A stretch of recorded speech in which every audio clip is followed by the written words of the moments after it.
city. We're gonna play our guitars and sing you a country song.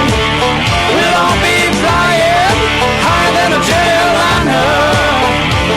And if you want a little bang in your yin yang, come along. Hey, welcome along, Indiana Sports Beat. Jim Quayle joining you, as always, here on this fine Thursday. Hope your day's off to a great start. Thanks a lot for taking us along, whatever you may be doing, wherever you may be going. We appreciate you taking us along for the ride. Jim Quayle here, Justin Kalen high atop the crew chief's box. That's right. Hopefully we can get your day off to a good start. A lot of things going on. Indiana basketball on the hardwood last night. Nice win for them. It was football signing day at the beginning yesterday. All kinds of news, not just with Indiana, but across the board. College football, we'll talk about that as well. In addition to that, on the program today, Matt Weaver from Peaks.com will really get into the signing day, see how it breaks down. Pretty good class for the Hoosiers. Yep. Things looking very, very good there. And then on the basketball floor, we'll talk to Ken Bykoff from Peaks.com. He's sitting in for Terry Hutchins today, who we are thinking of Terry, of course, and hoping things change for the better there. We'd love to have Terry back in this Thursday slot that we're so accustomed to having him. He's been with us ever since we came on, and we're really missing him. I got to tell you, it's been rough. It's been weird. But let's get to the headlines with Justin. All right, here are your headlines for this Thursday, December 20th, brought to you by Billy Joe's Gas and Food Mart, located on Highway 150 in Floyd's Knobs. Big night for IU Athletics. Started with a huge win for the women's hoops team, 67-43 over Loyola Marymount to move to 10-0 on the year. They will take on Grambling State at 1:30 today. Men's basketball team also with a big win as they take it 86-53 over Central Arkansas. Devontae Green with a team-high 19 points on 6 of 10 shooting from 3. And the DXL Frisco Bowl, Ohio beats San Diego State 27-0. Those are your headlines for this December 20th, brought to you by Billy Joe's Gas and Food Mart, located on Highway 150 in Floyd's Knobs. That bowl game surprised me a little bit. San Diego State's a pretty good program. Ohio out of the MAC, man, they came to play. Definitely came to play. Yeah, that one surprised me as well. I don't know much about either team, but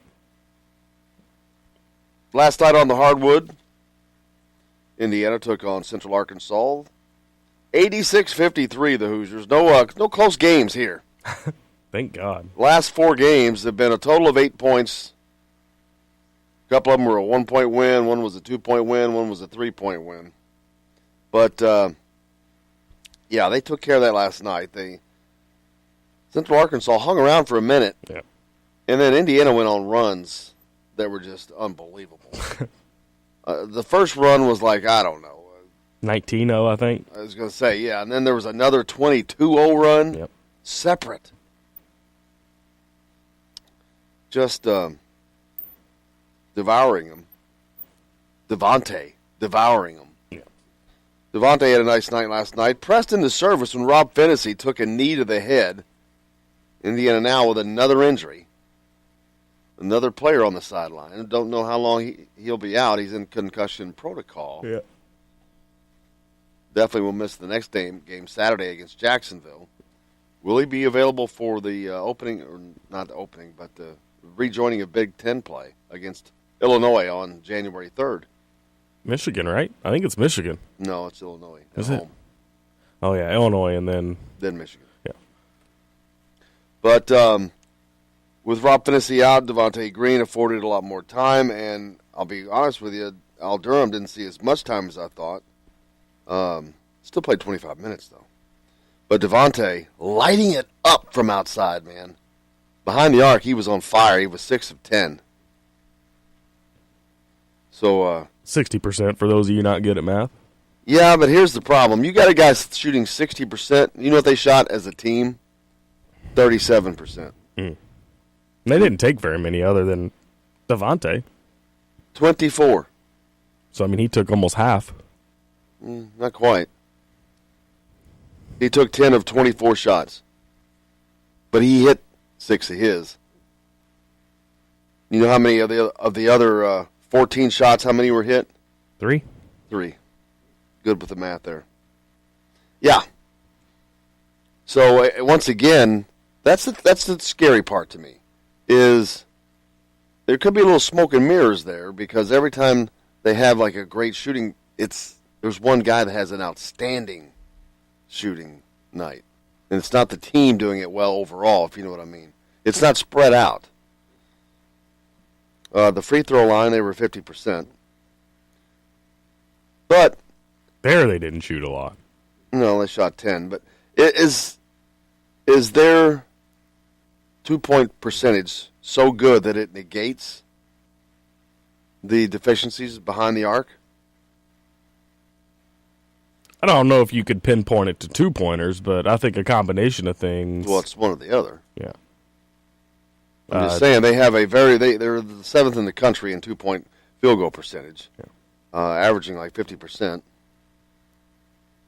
Is that negating the deficiencies in the 3-point shooting? I mean, if that'll work, that's fine. But is that going to work against better teams? That's the question. We'll find out. You know, in the last several games, everything's been tight. You know, the biggest lead was, a couple points. Here, the biggest lead was 38 points by Indiana. Cruise control. Best scoring run was 22 points. Had another one of 19, I believe. Yeah. And you talk about efficiency. They scored 43 points in each half. They've done that a couple times this year now. Yeah, they're pretty consistent. They're slow starting. Turnovers, another great improvement. Yeah. They ended up with 12 on the night. They had 4 in the first 4 minutes. Less than 4 minutes, actually. I remember looking at the clock, and I'm like, good Lord. And they picked up a 5th one. I noticed that I looked with 11 minutes to go in the first half, they had 5 turnovers, which it had slowed down, obviously. Yeah. But then it just shut off, because from that point forth, the next 31 minutes, they would only get 5 more turnovers total. Or something like that. 7. So you got to do against bad teams that you're supposed to beat. Yeah. I mean, ideally, that first 4 or 5 minutes of gameplay, not ideal. Guys weren't ready to play. How is that? Right. I think probably opponent. Yeah. It's hard to get up for a Central Arkansas. Why? Nobody's watching. You're not undefeated. Right.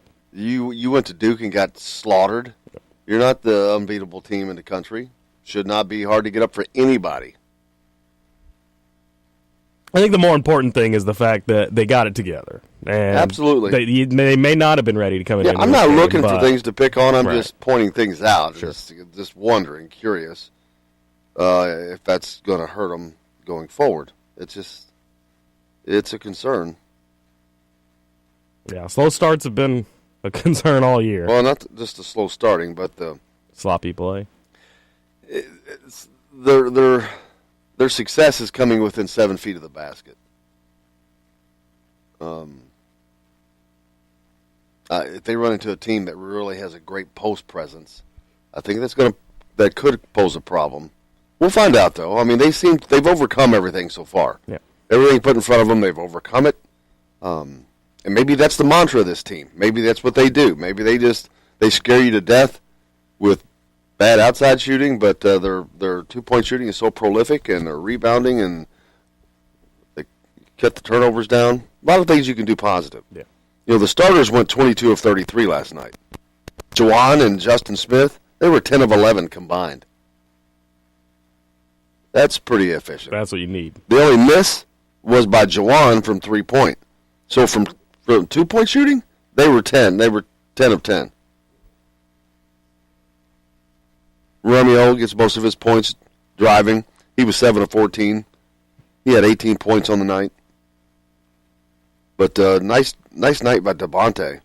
The funny thing is he was 6 of 10 from the 3. He was 6 of 11 overall. So the only miss he had was a 2-point shot, ironically. Yeah. Isn't it ironic?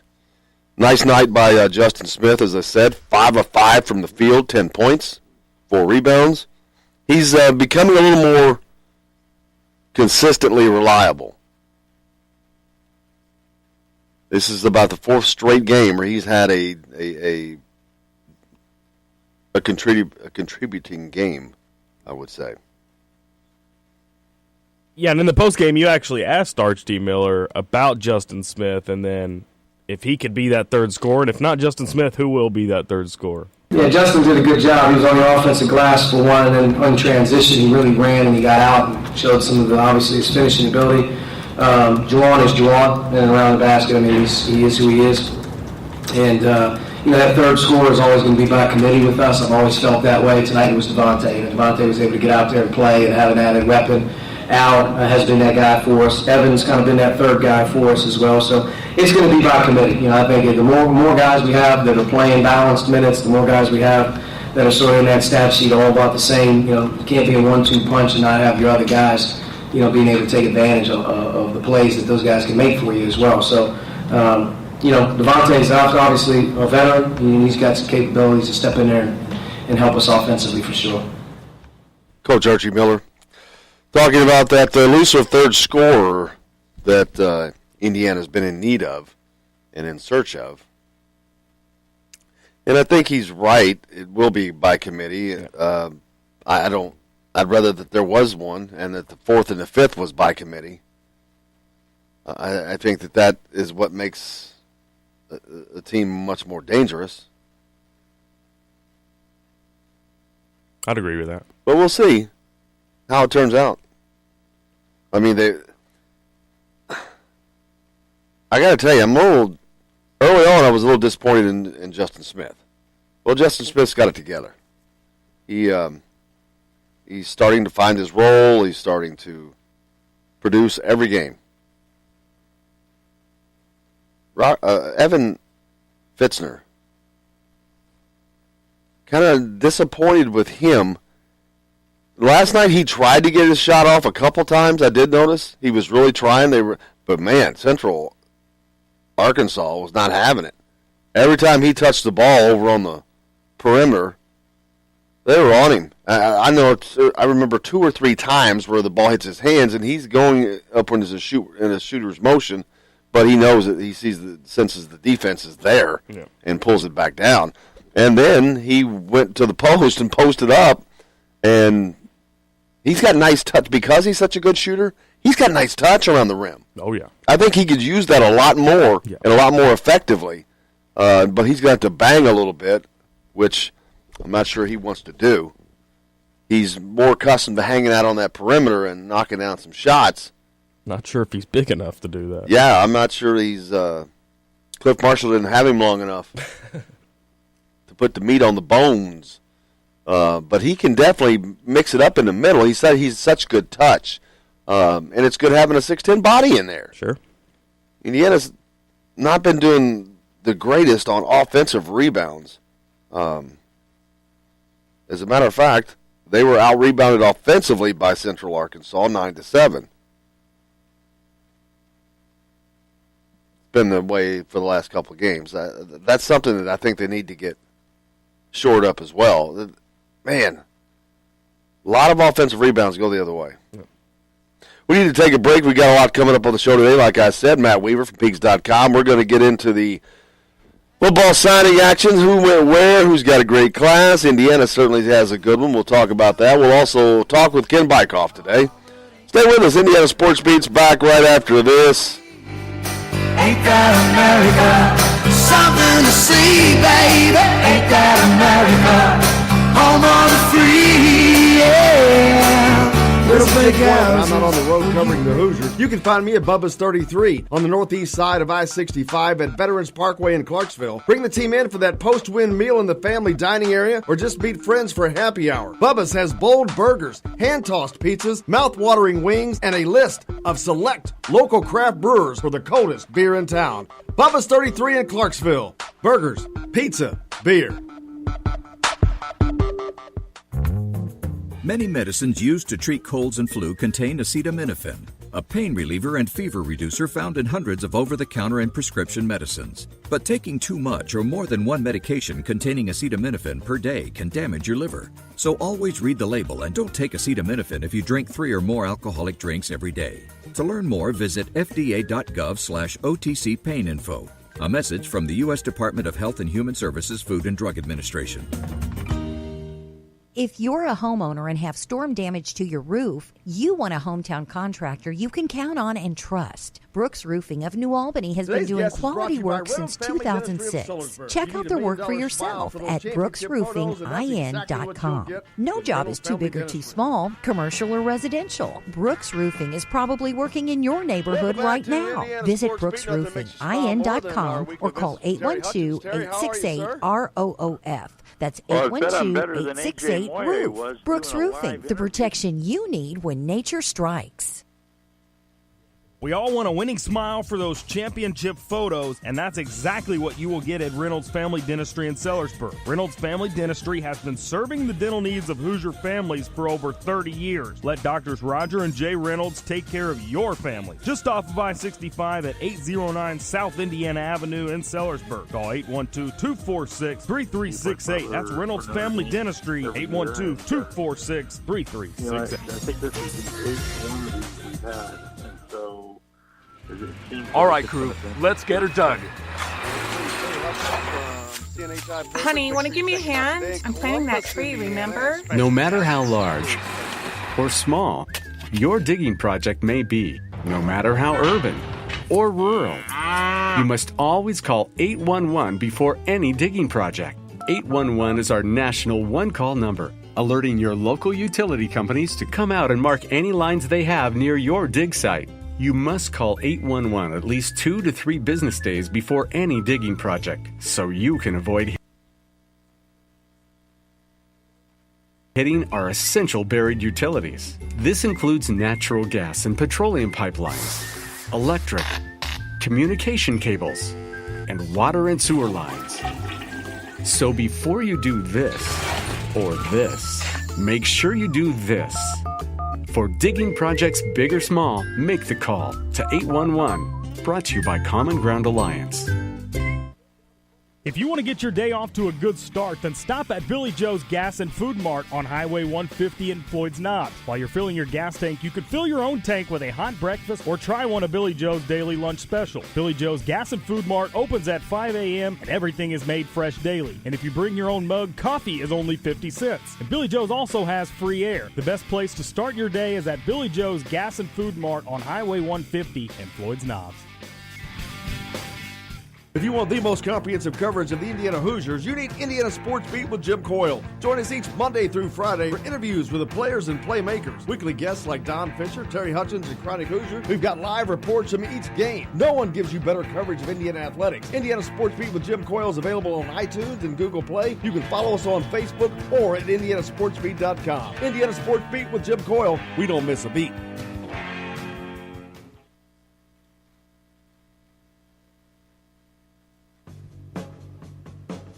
Today's guest is brought to you by Reynolds Family Dentistry of Sellersburg. You need $1 million smile for those championship photos, and that's exactly what you'll get with Reynolds Family Dentistry.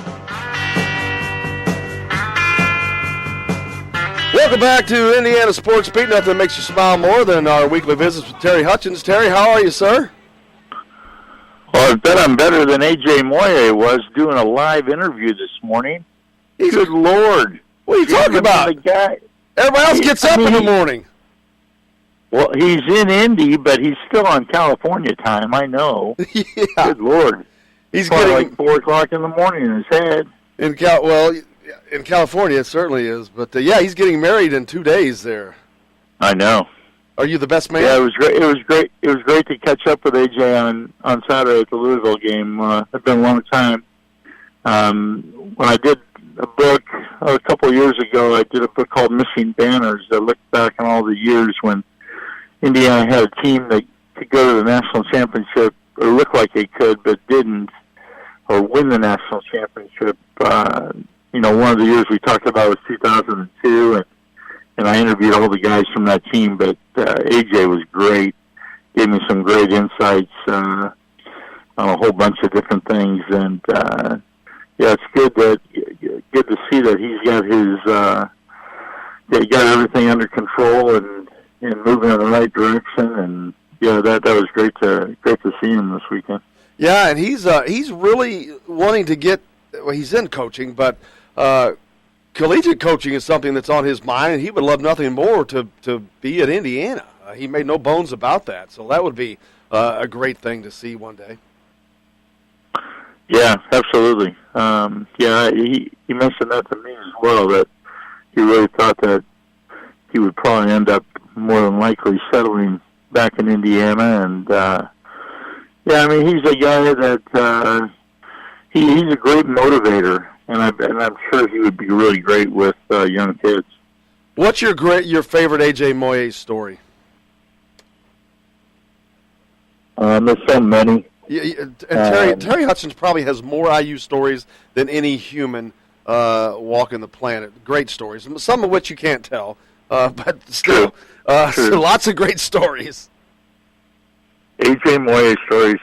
He once said that he was so deep into Mike Davis's doghouse that he was getting cable delivered there, or getting cable there, and getting his mail delivered there. But he was always a great quote. I mean, the one that everybody remembers is right before they played Duke in the Sweet 16. Oh, the greatest quote ever. And it is. And he said, I don't know what all the fuss is about. I mean, it's not like we're playing Jesus Christ and the 12 disciples. He says, they put on their pants just like I do, one leg at a time. Oh, it was great. And, Moye was always great for brevity. And one of the first times I ever talked to him, I'll never forget this, because it was just a preseason, interview where you're standing around with guys and asking about the season, and in a 2-sentence reply, he used Charles Manson, Jeffrey Dahmer, and Gandhi in a 2-sentence reply, and the question was, how do you think Indiana basketball will do this season? I mean, it was craziness. But A.J. was always good for that stuff. Pretty funny guy. He is amazing, and what a great run that was. And I was talking to him about that. I'm like, wow, that's one of the magical runs in Indiana lore. I mean, they're not the only team to come close to not get a title, but they're probably the most unsuspecting to do so. And what a great run that was. It was a fun time.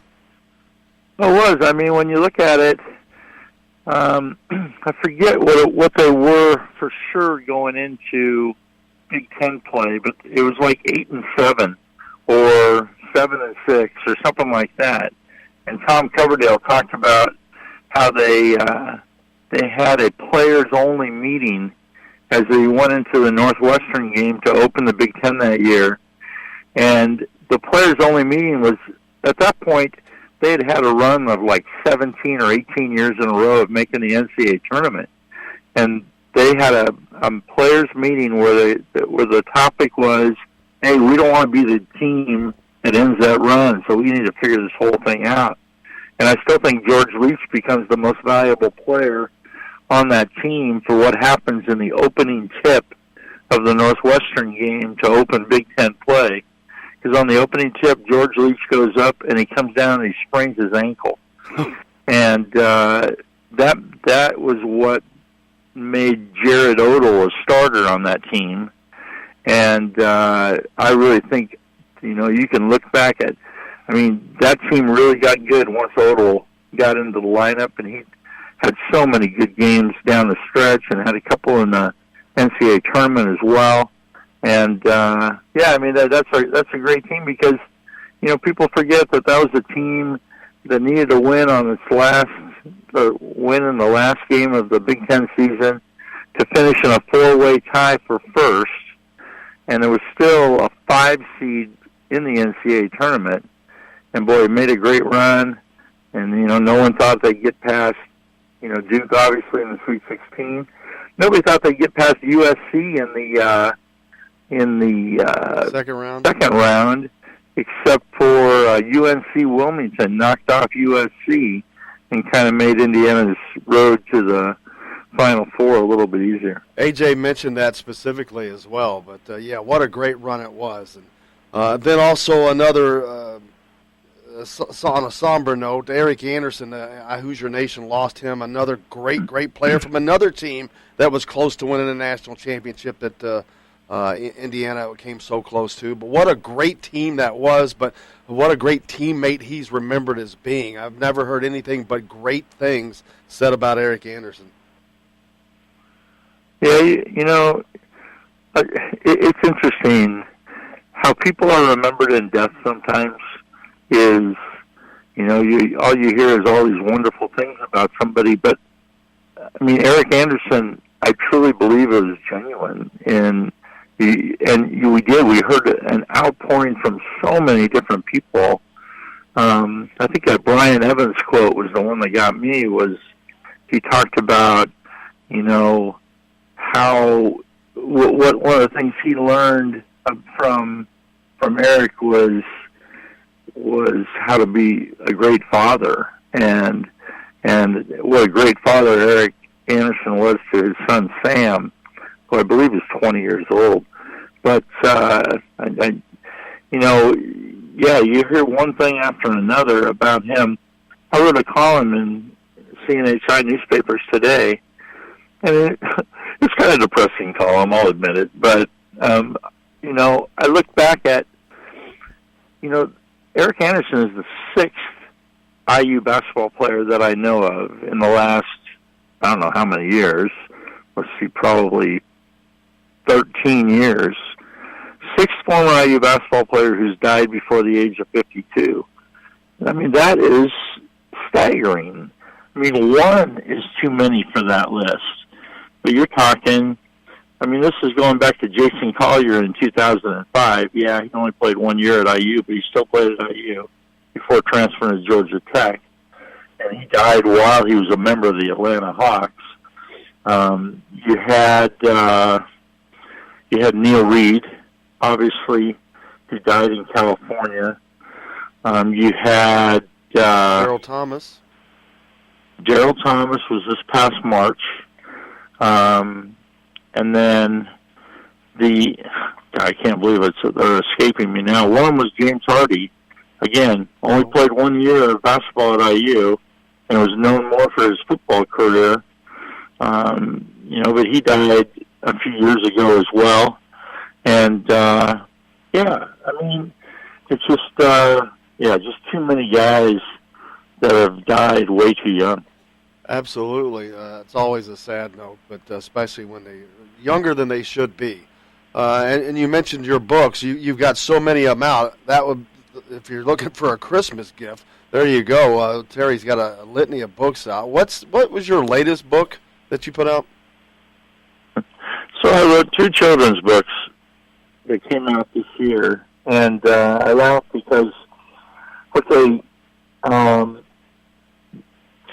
all I've ever written is Indiana books, and I wrote an Indiana kids book 2 years ago. It's a cute little book called Hoosiers, and I had some fun with that.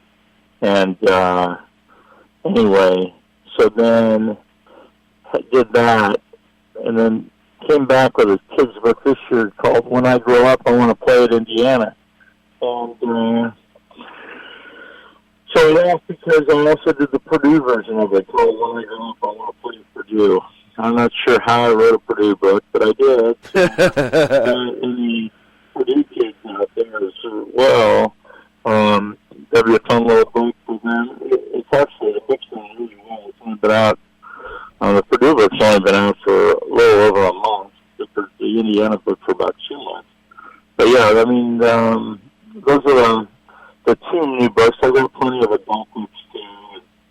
The best place to go to get my books, I have my own website. It's www.terryhutchinspublications.com, and I spell my last name Hutchens.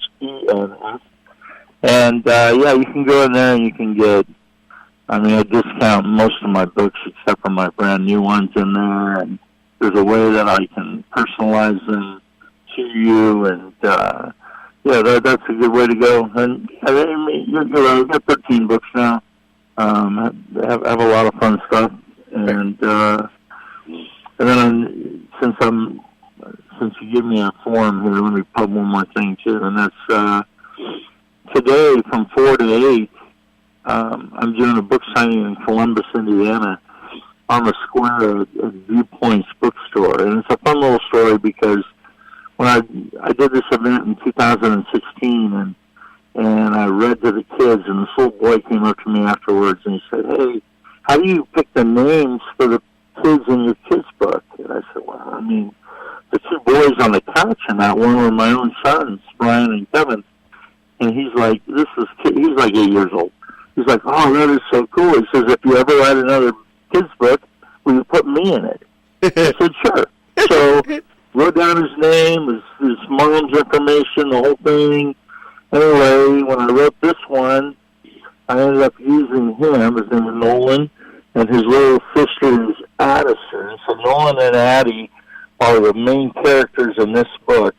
They're from Hope, Indiana, and I made them a deal, and I said, "Hey, I'll put your names in the book under one condition, and that's that you come back to the same event with me, and you sit at the table and you sign the books with me." So they are going to be my special guests tonight in Columbus, Indiana, so I'm excited. That's awesome. Yeah, if you ever named us something after us, Justin, it would be one of the dogs or something in the story. Indiana playing a big game this Saturday. They take on the Butler Bulldogs. They've had a week off because of finals after a big win over Louisville. This is another big game, something they need to get knocked down for the NCAA resume. Yeah, it's interesting that, so after the Duke game, you looked at that next stretch, and there were 4 games, and you're thinking, I mean, these are 4 big games in terms of, how we view this team going forward. And, you're able to beat Northwestern at home by a couple of points. You beat, Penn State by 2 on the road. You get the 1-point win over Louisville, although there's no like a 4 point. Whatever. But so you've made good on the first 3 of those 4 games, and so now you have Butler coming up, and yeah, it's a big game for sure.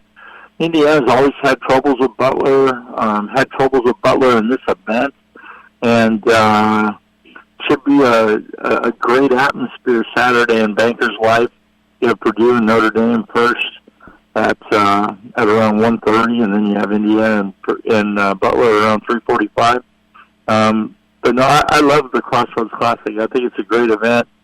I've written in the past that it'd be fun if you could find a way to expand it and include a few more teams, make it a true Hoosier Classic, and put Ball State and Evansville and Indiana State and maybe IPFW or something like that in there too, Valpo, IUPUI.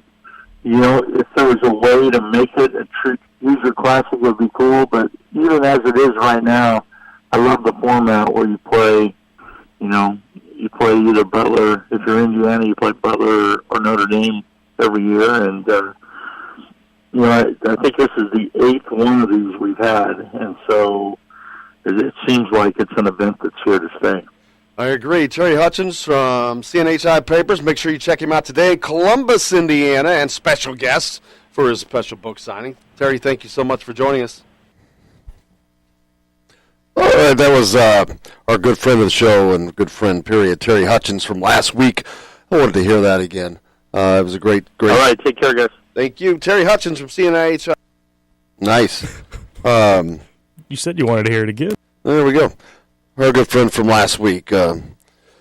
Enjoy hearing his voice and wanted to hear it again. So pep us up a little bit. On the program today, we've got plenty to get to. Ken Bykoff will be with us. Also, Matt Weaver's going to be on. We're talking the National Signing Day, who's where, what went down. We'll get it down and break it down for you. Back here with more on Indiana Sports Beat right after this. I hear hurricanes are blowing. I know the end is coming. This is Jim Coyle, but I'm not on the road covering the Hoosiers. You can find me at Bubba's 33 on the northeast side of I-65 at Veterans Parkway in Clarksville. Bring the team in for that post-win meal in the family dining area or just meet friends for happy hour. Bubba's has bold burgers, hand-tossed pizzas, mouth-watering wings, and a list of select local craft brewers for the coldest beer in town. Bubba's 33 in Clarksville.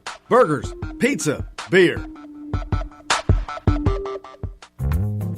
Many medicines used to treat colds and flu contain acetaminophen, a pain reliever and fever reducer found in hundreds of over-the-counter and prescription medicines. But taking too much or more than one medication containing acetaminophen per day can damage your liver. So always read the label and don't take acetaminophen if you drink 3 or more alcoholic drinks every day. To learn more, visit fda.gov/OTC pain info.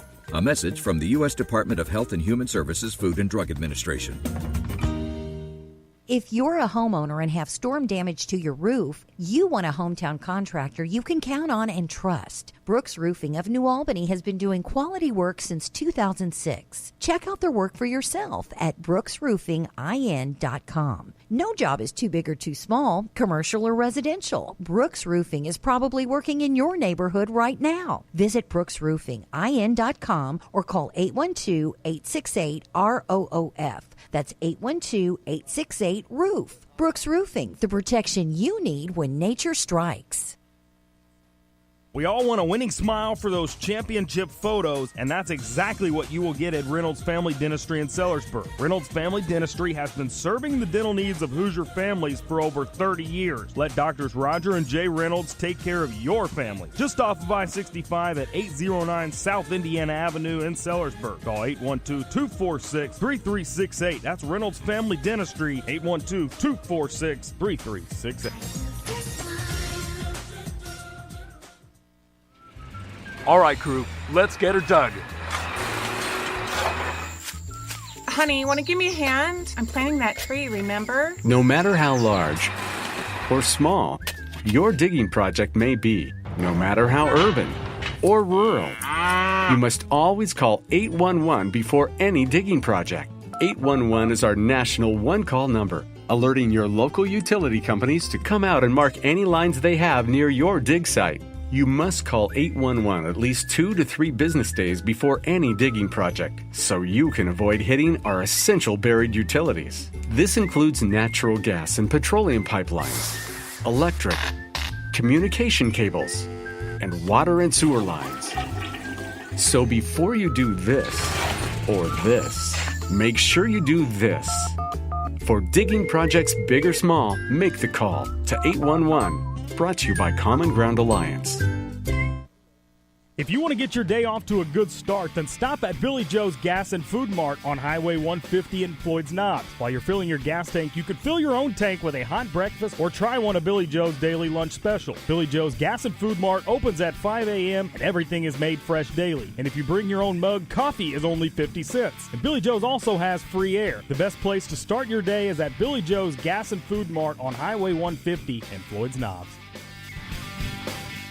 If you want the most comprehensive coverage of the Indiana Hoosiers, you need Indiana Sports Beat with Jim Coyle. Join us each Monday through Friday for interviews with the players and playmakers. Weekly guests like Don Fisher, Terry Hutchins, and Chronic Hoosier. We've got live reports from each game. No one gives you better coverage of Indiana athletics. Indiana Sports Beat with Jim Coyle is available on iTunes and Google Play. You can follow us on Facebook or at indianasportsbeat.com. Indiana Sports Beat with Jim Coyle. We don't miss a beat.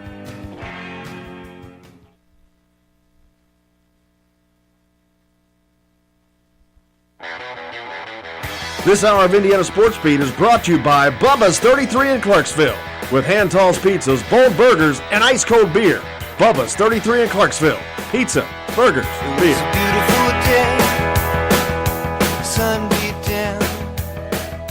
Welcome back to Indiana Sports Beat. Jim Coyle sitting in with you. Justin Kalen high atop the crew chief's box. That's right. Hope your day's off to a good start. Thanks a lot for taking us along. A lot to get to today on the program. We'll be talking with Matt Weaver from Peaks.com. We'll get caught up on all the National Signing Day activities, and there was a lot. Indiana with a really good class, the best class in the history of the school, as a matter of fact, and that follows on the heels of a very good class from last year. What'd they end up with yesterday? 19? I think so. Yeah. Did you hear about Louisville? How many guys they signed? I did not. Guess. 3. 4. Wow, that's unbelievable. 4 recruits. That's unbelievable. What happened, dude? What happens? You blow a class up. Yeah. That's gonna be big problems down the road. Well, that's what happens when you come in and just cut all the scholarship offers that were out on the table. Well, I mean, what? Yeah, I think that they'll probably go the JUCO route or something. But they've still got another signing period to get to, I believe. Yeah. But yeah, that's still that's tight. That's tough, man. That's tough. Also on the program today, Ken Bykoff. Our good friend Ken will join us as he sits in for Terry Hutchins. We're thinking about Terry and his family, hoping for the best. Thinking about you, my friend. A lot to get to today. A big game last night. Hoosiers, big win. A lot's going on. How about Steve Alford, former Hoosier out at UCLA? Things not going too well for the Bruins, man. They got toasted last night on the road at Cincinnati, 93-64. Ooh, that's a 30-point loss, man. I mean, and that's on the heel of a 74-72 home loss to Belmont. I think they're 7-4 right now. Yep. Wilkes had 21 points. Wilkes is a kid from Indianapolis. Man, how nice would it be if he was on Indiana's team right now? Right. That's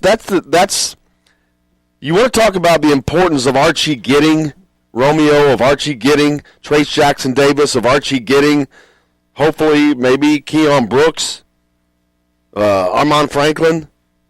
The difference is Chris Wilkes is playing for UCLA. He's all the way across the country. He was from right here. Archie wasn't here then. I could almost guarantee that Chris Wilkes looks at this Indiana team and thinks he'd rather be playing for them. Oh, well, of course. He'd be at home. He'd be playing for Indiana. But it was a different situation then, unfortunately. But that's the importance of getting these big recruits. If he's on Indiana's team, man. Scary. It would be yeah. But that's the problem, not that we didn't know this, but of not getting those top-notch Indiana guys, which they weren't, creates this issue. And Archie's still trying to get past it. He's bringing the recruits in, doing a hell of a job. But that's why they are where they are. You got people like Chris Wilkes, who's at UCLA. You got people like Nick Guy, or Kyle Guy. Kyle Guy, who's at Nick Guy's a Bulldogger. Kyle Guy, who's down at Virginia, also from Indiana. Top-notch player. Can you imagine? Again, that's why I say if Indiana can get the top players in the state, look out. Yep. Indiana produces just too much talent. Absolutely. But go ahead. I was just going to say, and yeah, that's very evident when you think about guys they brought in last year, guys like Romeo and Demezi and Rob Fennessy.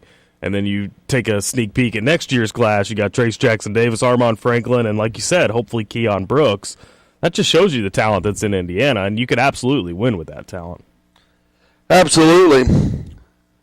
Absolutely. And speaking about winning with in-state talent, that's what the football program's trying to do. They're trying to lock the borders down as well, which they're not going to have, at least not now, the success that Archie can have because you're fighting bigger forces in football. Notre Dame and Ohio State's and the Michigans right around us, which is the difference because obviously Indiana's not in football what they are in basketball. Tom Allen actually talked about that at his press conference yesterday about early signing day, just the importance of getting players from the state of Indiana. You said it. It's in-state guys that are really good football players. And Indiana's not a massive state numbers-wise. There's a lot of other states that have more schools, more athletes than we do. So you got to make sure that you can really target those key guys that you believe are Big Ten football players and guys that can help you win football games in the Big Ten and go after them. And to be able to get a big chunk of those guys in the top 10 in our state is a big for me. And guys at schools that from the Indianapolis area as well as north that play good football and had guys that we felt like were worthy of being here. And so I just think you can't can't say enough great things about that. That's important to me. It always has been, always will be. and still want to continue to work hard to get more guys from in-state, and so make sure that we're getting the guys that fit our profile and guys that we can help us achieve our goals, and they can come here and achieve their goals. So big deal for me, yes. Tom Allen talking about in-state recruits, and he mentioned that 3 out of the top 5 players. That's a big thing. That's a big thing, because if they add David Bell, which they're not, but had they been able to do that, that is the same thing I'm talking about in regards to basketball. Knocking down that top-tier talent, that gives you a hell of a foundation to go off of. Yeah. But a great job by Tom Allen and staff.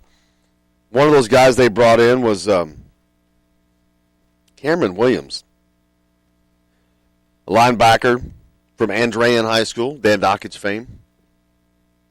Kept his recruiting open until the very end. Took an official visit with Purdue days before, but signed his national letter of intent with Indiana.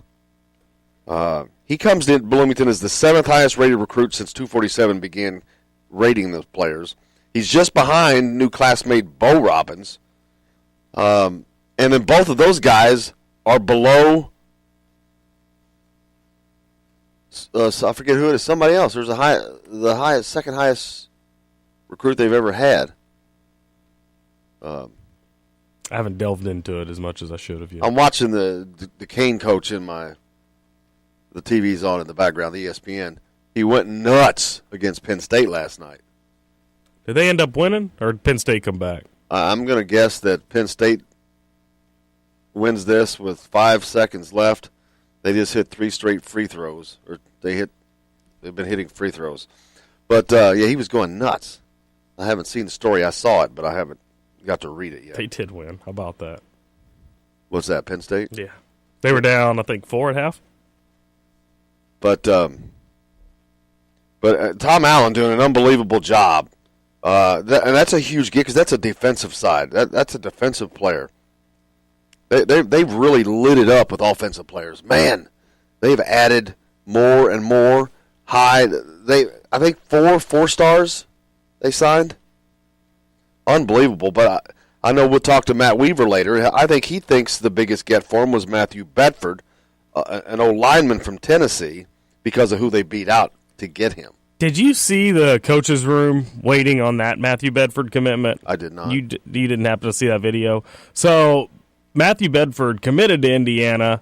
Of course, hasn't signed his NLI yet, but he's sitting at a table at his high school. You've got all the Indiana coaches in this room watching him.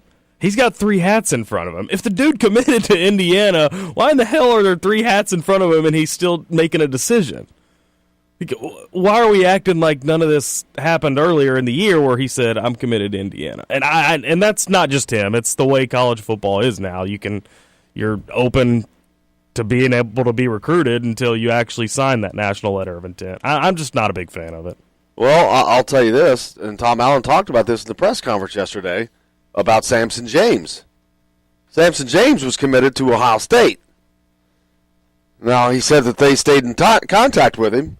He said they weren't pushy or not doing anything like that, or not trying to talk him out of anything, just stayed in contact with him. Saying, hey, I understand you've made your decision, but then they just kept talking to him, talking about the good things at Indiana, and next thing you know, he flips. So, yeah, that's kind of common. A commitment is nothing. I just hate it. I hate that that's a thing now. A commitment is like going together in high school. Right. Oh, we're not going together now. It's that quick.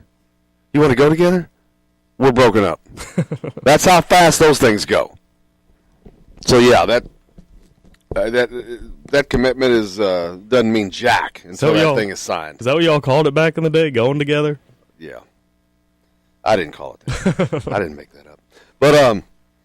But that's an example. I mean, they stay in contact with these guys. Yeah. You have to, because sometimes I think they make a commitment just to get some people off their back. But a heck of a job by Tom Allen and staff. And as I suspect, and we'll talk about this with Matt as well, I think you're going to see some personnel change when this signing period is completed, because Tom Allen talked about that as well. He was asked about personnel changes, if you can find that, but talked about that they've been focusing on recruiting since that game ended. The last game, they've been on the road for 3 straight weeks, and he'll look at that now. He can give it some focus. He was asked about his defensive coordinator duties, about giving those up. But right now, no change is imminent. Not to say that can't happen. But right now, no changes have been noted. Do you really think, though, that in a press conference held yesterday about National Signing Day that he would have really delved into all that and talked about the possibility of a change in the coaching staff when you still got one more day of signing day? Yeah, Samson James is the highest-rated Joker texted in. Gotcha. Yeah, I thought so. Yeah, but they've got like 3 of the top 6 highest-rated players ever are in this class. That's what's amazing. That's what's amazing. Tim T texted as well, said, just tuned in, didn't we get 3 guys from Carmel? I know Bo Robbins is from Carmel. Yeah, I'd have to go down through the entire long list. Yeah. Hey, that's a good problem to have, though. Yeah. I mean, they're from all over, man. You got some guy. You got a tight end from Miami. You got an athlete from Wisconsin. A linebacker from Ontario. An offensive lineman from Tennessee. That's Bedford. Right. A lineman from Chicago or Stonebridge, Georgia, a wideout. I mean, they've done a great job recruiting. Some more Florida. I want to say they got 3 guys from the Tampa area yesterday as well. I see another Miami. There's 2 Miami players. Maybe it was 3 from Miami. Ivory Renters is a big get out of Missouri. Again, we'll talk about all this with Matt Weaver. But a great day, great class by Tom Allen and staff. I mean, it's you gotta. I tell you, I cannot be more impressed than I am with this recruiting class from the standpoint of this is on the heels of back-to-back 5-7 non-bowl seasons, man. This is on the heels of back-to-back years of where it looked like play had declined at Indiana.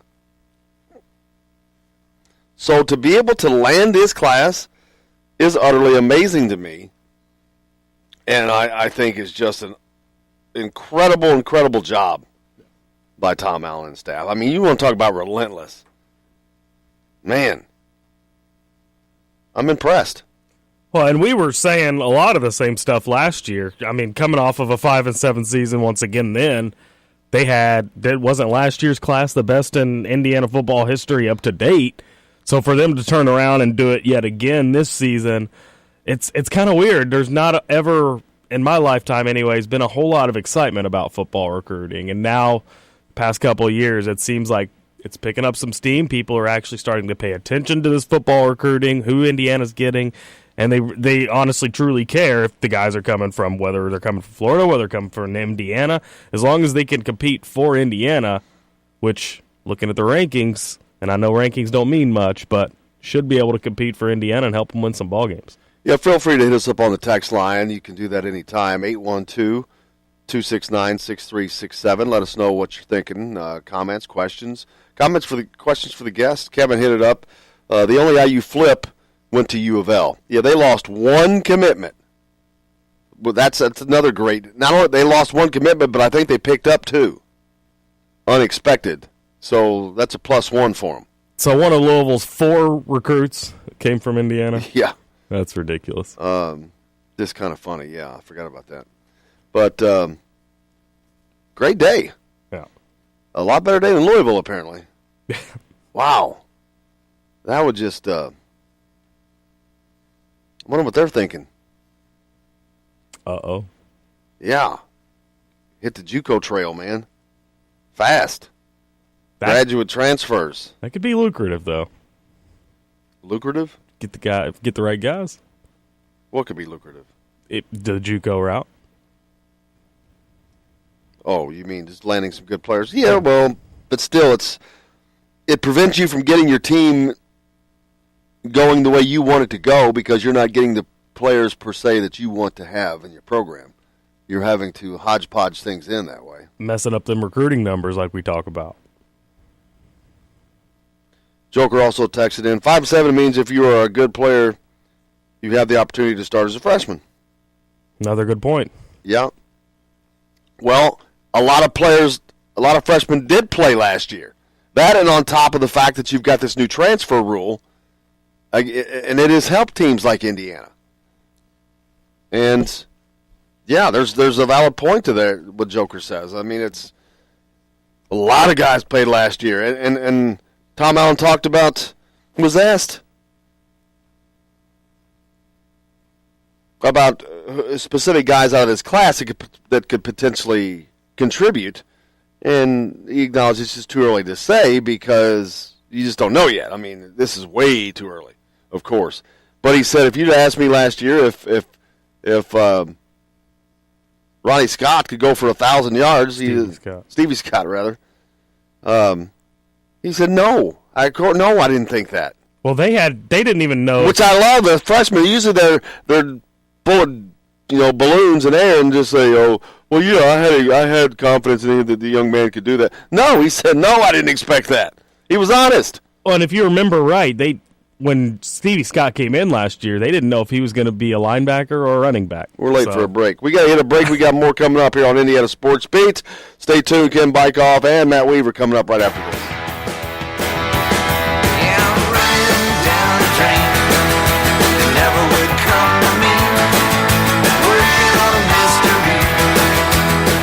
Jim Boyle, when I'm out on the road covering the Hoosiers. You can find me at Bubba's 33 on the northeast side of I-65 at Veterans Parkway in Clarksville. Bring the team in for that post-win meal in the family dining area or just meet friends for happy hour. Bubba's has bold burgers, hand-tossed pizzas, mouth-watering wings, and a list of select local craft brewers for the coldest beer in town. Bubba's 33 in Clarksville. Burgers, pizza, beer. Many medicines used to treat colds and flu contain acetaminophen, a pain reliever and fever reducer found in hundreds of over-the-counter and prescription medicines. But taking too much or more than one medication containing acetaminophen per day can damage your liver. So always read the label and don't take acetaminophen if you drink 3 or more alcoholic drinks every day. To learn more, visit fda.gov/OTC pain info. A message from the U.S. Department of Health and Human Services Food and Drug Administration. If you're a homeowner and have storm damage to your roof, you want a hometown contractor you can count on and trust. Brooks Roofing of New Albany has been doing quality work since 2006. Check out their work for yourself at brooksroofingin.com. No job is too big or too small, commercial or residential. Brooks Roofing is probably working in your neighborhood right now. Visit brooksroofingin.com or call 812-868-ROOF. That's 812-868-ROOF. Brooks Roofing, the protection you need when nature strikes. We all want a winning smile for those championship photos, and that's exactly what you will get at Reynolds Family Dentistry in Sellersburg. Reynolds Family Dentistry has been serving the dental needs of Hoosier families for over 30 years. Let Doctors Roger and Jay Reynolds take care of your family. Just off of I-65 at 809 South Indiana Avenue in Sellersburg. Call 812-246-3368. That's Reynolds Family Dentistry, 812-246-3368. All right, crew, let's get her dug. Honey, want to give me a hand? I'm planting that tree, remember? No matter how large or small your digging project may be, no matter how urban or rural, you must always call 811 before any digging project. 811 is our national one-call number, alerting your local utility companies to come out and mark any lines they have near your dig site. You must call 811 at least 2 to 3 business days before any digging project, so you can avoid hitting our essential buried utilities. This includes natural gas and petroleum pipelines, electric, communication cables, and water and sewer lines. So before you do this or this, make sure you do this. For digging projects big or small, make the call to 811. Brought to you by Common Ground Alliance. If you want to get your day off to a good start, then stop at Billy Joe's Gas and Food Mart on Highway 150 in Floyd's Knobs. While you're filling your gas tank, you could fill your own tank with a hot breakfast or try one of Billy Joe's daily lunch special. Billy Joe's Gas and Food Mart opens at 5 a.m. and everything is made fresh daily. And if you bring your own mug, coffee is only 50 cents. And Billy Joe's also has free air. The best place to start your day is at Billy Joe's Gas and Food Mart on Highway 150 in Floyd's Knobs. If you want the most comprehensive coverage of the Indiana Hoosiers, you need Indiana Sports Beat with Jim Coyle. Join us each Monday through Friday for interviews with the players and playmakers. Weekly guests like Don Fisher, Terry Hutchins, and Chronic Hoosier. We've got live reports from each game. No one gives you better coverage of Indiana athletics. Indiana Sports Beat with Jim Coyle is available on iTunes and Google Play. You can follow us on Facebook or at indianasportsbeat.com. Indiana Sports Beat with Jim Coyle. We don't miss a beat.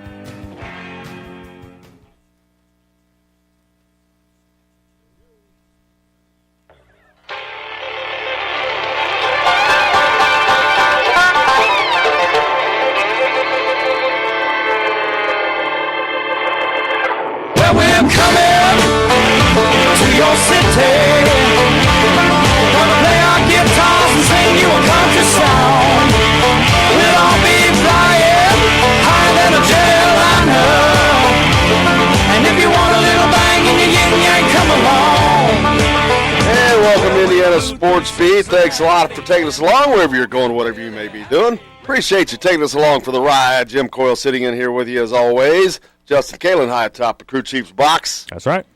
Got a lot to get to today. Indiana on the basketball court last night with a nice little win. National College Football Signing Day. Indiana had a great class. We'll get to all of that.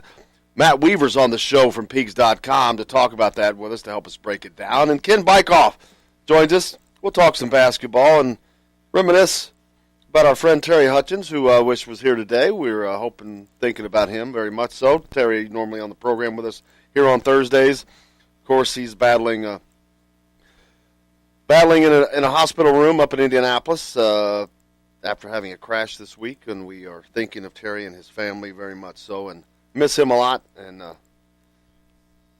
we'll have fun today with Ken, and I'm sure we'll have some good Terry stories. But before we get to the rest of that, let's get to the headlines with Justin. All right, here are your headlines for this December 20th, brought to you by Billy Joe's Gas and Food Mart, located on Highway 150 in Floyd's Knobs. Big night for IU athletics, as it started with a huge win for the women's hoops team, 67-43 over Loyola Marymount. As they move to 10-0, they will take on Grambling State today at 1:30. Men's basketball team with a big win as well, 86-53 over Central Arkansas. Devontae Green with a team-high 19 points on 6 of 10 shooting from 3. And in the DXL Frisco Bowl, Ohio beats San Diego State 27-0. Those are your headlines for this Thursday, December 20th, brought to you by Billy Joe's Gas and Food Mart, located on Highway 150 in Floyd's Knobs. And thanks along for that. Matt Weaver on the program today. We're going to talk about the big signing class. Indiana, the best class in their history yesterday. Great day for them. Bringing in several 4-star recruits. The basketball team last night and the women's team, don't forget, the 67-43 win over Loyola Marymount pushed them to 10-0 on the season. Nice 10-0 start. That's incredible. 16 straight from last year. 16-game winning streak, 10-0. Oh, yeah, and they're not ranked. Yet. That makes sense. That makes a lot of sense. They run the table in Puerto Rico. There's no way they're not ranked, right? You know, are they in Puerto Rico now? I think so, yeah. Because yesterday when I saw a blip for the game, it had a California location. And I'm like, I thought they were in Puerto Rico. But, weird. But last night, Indiana's basketball program, 86-53 winners over Central Arkansas. Big night by Devontae Green. 6 of 10 behind the three-point line. 19 points. One off of a career high. Romeo had 18 on the night. Definitely a collective effort. Yeah. As Indiana would shoot 56% from the field as they continue to blister it from that aspect. 6th, 7th highest in the country right now. They hold Central Arkansas to 31% shooting. So a big night for Indiana. A lot of different guys getting involved. Unfortunately, the negative is they lost Rob Phinisee last night to a concussion. I don't know how long he's going to be out. He'll certainly be out and miss this next game against Jacksonville. Will he be available for the Big Ten game against Illinois on January 3rd? That's hard to tell. I'm going to guess they try to target him back for the Michigan game. See, I posted on Twitter last night, if there's one good thing about this Robert Phinisee concussion is the fact that there's no good thing about it. Well, I mean, there's kind of a silver lining, though. They've got a game Saturday, and then, like you said, they're off for 11 straight days. So that gives him 2 weeks. 2 weeks with a concussion is normally ample time to get yourself back on track. So we'll see. I mean, Thompson's been out for 2 I know, months. and that's what I was going to bring up as well. As long as it's not a situation like Race Thompson, I think Indiana and Rob Phinisee will be okay. And I think he's going to be fine. I could see him getting back before that Illinois game. It's my opinion. Before the Illinois game. You mean back to practice? He's not going to be back before a game-wise because that's Jacksonville on Saturday. Yeah, no, before the Illinois game. Yeah, we'll see. We'll see. Hopefully so. But anyway, that's given Devontae Green an opportunity to step up, and he did so last night. Yeah. Knocking it down, as I said, 6 of 10 from behind the three-point stripe. He led Everett. Now, and I've talked about the worry that this is a little bit of smoke and mirrors every time somebody has a good night. Because he was 6 of 10 behind the three-point stripe. But if you take Romeo, Al Durham, and Demezy Anderson, you know what they were? They were 1 of 10 behind the three-point line for 10%. Not good. That's what I mean. That's what concerns me, smoke and mirrors. As long as one guy's having a huge night, they're okay. Juwan Morgan's been leading the way a lot. 35 points against Butler. 7 of 7 at the free throw line. You know, he was almost perfect on that day. He was 19 of 21 for all shots. But what happens when that one dude can't step up that day? That's why when you're relying on one guy, that's a little scary. It's a little scary. Feel free to hit us up on the text line, as the guys are doing, 812-269-6367. If you have any comments, questions for any of the guests coming up. Is Indiana really expecting performances, though, out of just one guy? I mean, the way the team's set up, they've got 4, 5, 6 guys that could step up any given night. I think as long as Juwan and Romeo are doing their part, like we talked about yesterday, having that third scorer can be anybody, really. I mean, and ideally, like you said earlier in the show, you'd want that third scorer to be more consistent and have the fourth and fifth guys trial by error on who's going to be good that given night. But I think Indiana could be okay with having that third scorer rotate between a bunch of guys. I think you are correct. Kevin hits us up on the text line. Thanks.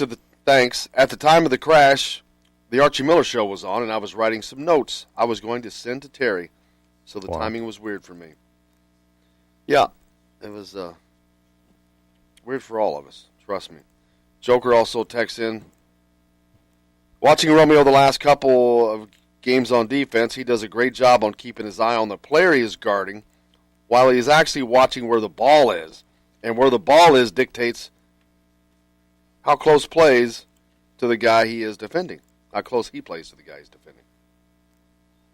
I'd agree with that. Romeo's very cognizant defensively. Oh, well, he's trying to be a team player. Yeah. And he's doing a hell of a job. I mean, he had a double-double last night. We kind of forget that. The dude was 18 and 11. The guard. 18 and 11. That's going to buy a lot of loaves of bread there. I mean, that's just a solid night, and that's with him not shooting the ball well. If he had his shot going, when he gets his shot going, he's a 30-point-a-night dude. Yeah. If he could consistently knock down threes, The open ones? I mean, because it seems like Romeo only takes open threes, but they never drop. He would average 28 points a game. Absolutely. I agree. If not more. If he had the shooting of some of these other past freshmen like Eric Gordon, like Jay Edwards. He reminds me a lot of Jay Edwards without Jay Edwards' shot. But I think he's a little more talented getting to the rim. Yeah. He was 4 for 4 from the free throw line last night. He certainly was. That's a positive. I think that maybe they're tightening it up mentally. But as a team, Indiana was 5 of 10. It's the same example that I just made. If you take away Romeo's free throws, they're 1 of 6. That's just why. How did they only get to the line 10 times last night? Dude, that's incredible. Only 2 guys got to the line, period, against Butler. That's Romeo true. and Juwan were the only guys that shot free throws. It's true. No one else is attacking the basket. They're leaving it mainly for Romeo to attack. And he's doing a great job. He's drawing a ton of fouls. But you'd certainly like to see Juwan getting to the line a little bit more. But sometimes he does. Like against the Butler game, he was 7 of 7. That's not a ton. But not for having 35 points. Figured he'd have gone to the line a few more times. I would think Justin Smith would draw a little more. Yeah, same. Because he's supposedly, but he doesn't spend a lot of time in the paint. To be honest with you, he gets to the paint, but he hangs out around the perimeter. And when he gets to the paint, he's not there very long. No, he's on his way, but he doesn't draw the fouls that I thought that he would. That he can, being a big guy like that. We've got a lot coming up here on the program today. As I said, Ken Bykoff joined us. He sits in for Terry Hutchins today. We look forward to talking to Ken. Great friend of the show, period. Also, Matt Weaver is going to get us up to date on the signing day. Stay tuned. Indiana Sports Beats back with more right after this.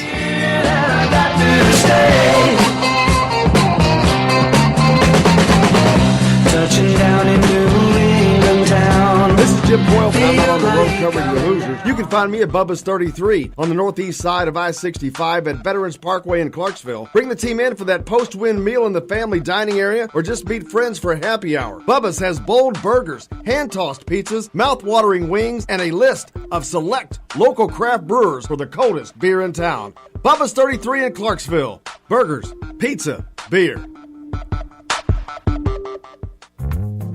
Many medicines used to treat colds and flu contain acetaminophen, a pain reliever and fever reducer found in hundreds of over-the-counter and prescription medicines. But taking too much or more than one medication containing acetaminophen per day can damage your liver. So always read the label and don't take acetaminophen if you drink 3 or more alcoholic drinks every day. To learn more, visit fda.gov/OTC pain info. A message from the U.S. Department of Health and Human Services Food and Drug Administration. If you're a homeowner and have storm damage to your roof, you want a hometown contractor you can count on and trust. Brooks Roofing of New Albany has been doing quality work since 2006. Check out their work for yourself at brooksroofingin.com. No job is too big or too small, commercial or residential. Brooks Roofing is probably working in your neighborhood right now. Visit brooksroofingin.com or call 812-868-ROOF. That's 812-868-ROOF. Brooks Roofing, the protection you need when nature strikes. We all want a winning smile for those championship photos, and that's exactly what you will get at Reynolds Family Dentistry in Sellersburg. Reynolds Family Dentistry has been serving the dental needs of Hoosier families for over 30 years. Let Doctors Roger and Jay Reynolds take care of your family. Just off of I-65 at 809 South Indiana Avenue in Sellersburg. Call 812-246-3368. That's Reynolds Family Dentistry, 812-246-3368. All right, crew, let's get her dug. Honey, want to give me a hand? I'm planting that tree, remember? No matter how large or small your digging project may be, no matter how urban or rural, you must always call 811 before any digging project. 811 is our national one-call number. alerting your local utility companies to come out and mark any lines they have near your dig site. You must call 811 at least 2 to 3 business days before any digging project, so you can avoid hitting our essential buried utilities. This includes natural gas and petroleum pipelines, electric, communication cables, and water and sewer lines.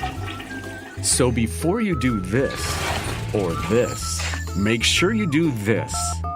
For digging projects big or small, make the call to 811.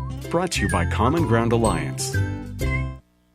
If you want to get your day off to a good start, then stop at Billy Joe's Gas and Food Mart on Highway 150 in Floyd's Knobs. While you're filling your gas tank, you could fill your own tank with a hot breakfast or try one of Billy Joe's daily lunch special. Billy Joe's Gas and Food Mart opens at 5 a.m. and everything is made fresh daily. And if you bring your own mug, coffee is only 50 cents. And Billy Joe's also has free air. The best place to start your day is at Billy Joe's Gas and Food Mart on Highway 150 in Floyd's Knobs.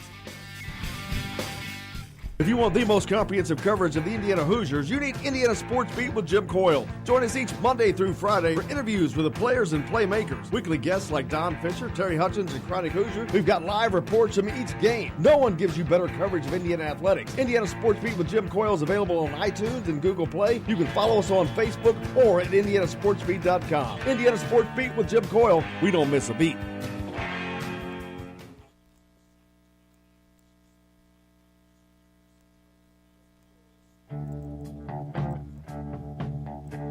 Today's guest is brought to you by Reynolds Family Dentistry of Sellersburg. You need $1 million smile for those championship photos, and that's exactly what you'll get with Reynolds Family Dentistry.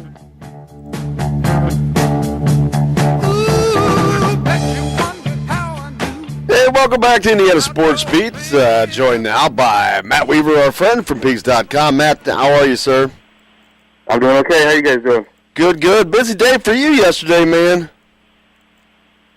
Yeah, signing day. It's kind of Christmas come early for recruiting.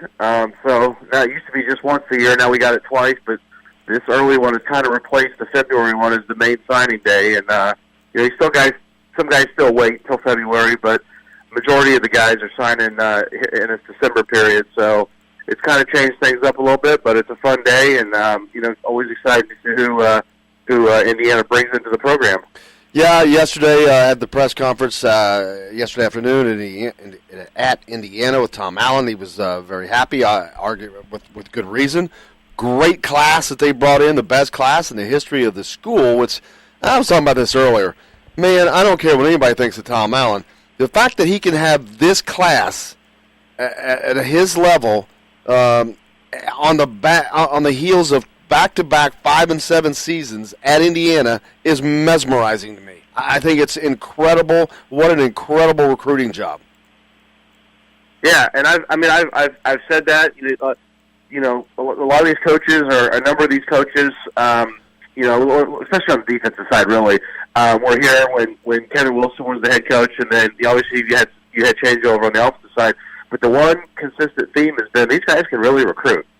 The recruiting started on an uptick under Kevin Wilson, and it's really got on an uptick under Coach Allen. And I think it'd be a lot of fun to see what they could do if you're coming off, a pair of like 7-5, 8-4 seasons, because these guys do a great job of recruiting. And the number one thing that can help you in recruiting, obviously, is wins. And hopefully they can take that next step, because if they do, I think fans are going to be really impressed with what they'll do on the recruiting trail. I mean, obviously, you should be impressed as it is, but they could really start. You could start be talking about, maybe top 20, 25 classes consistently, which at Indiana has never been done.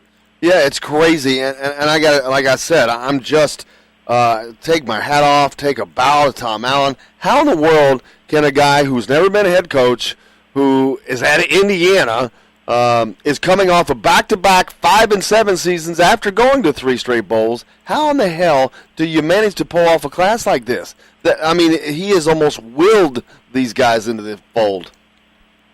Yeah, when he was an assistant, and I remember when Coach Allen was an assistant at Ole Miss, that was when I really first kind of knew who Tom Allen was. He was a really good recruiter. And in recruiting, especially football recruiting, the assistants are the foot soldiers. I mean, they do a lot of the legwork because they're the ones that go out on the road a little bit more. Coach Allen can go into the home, or see a kid one time. The assistants can go in once a week. So, you know, they're out on the road a lot. They're doing a lot of it. Now, he's obviously vital, and he kind of sets the plan, but these assistants have done a terrific job. I mean, a really good job. I mean, it's, you know, every one of them. They've done a great job recruiting their areas, their positions, and then, you know, Tom Allen's kind of the closer. That's what the head coach is. You know, you bring him in to close it out, and he's done that more times than not. I mean, you're not going to get everybody. It's just the way it is. You're just not going to. I mean, even Alabama doesn't get everybody they want. They get a lot of them, but they don't get everybody. So, but they've done a terrific job of getting, you know, most of the top guys that they wanted this year in this class. Well, normally in a recruiting cycle, you when you have, let's say you have 20 commitments, you're probably going to get 18 of those, I would guess. Is that about right, you think? 18 in the first cycle, or well, no, just as far as not losing. They only lost. My point is, like, they lost one commitment yesterday on the signing period, which I think is great, and they picked up two that they didn't plan on getting. So they end up a +1 for the day, which again is also a positive for them.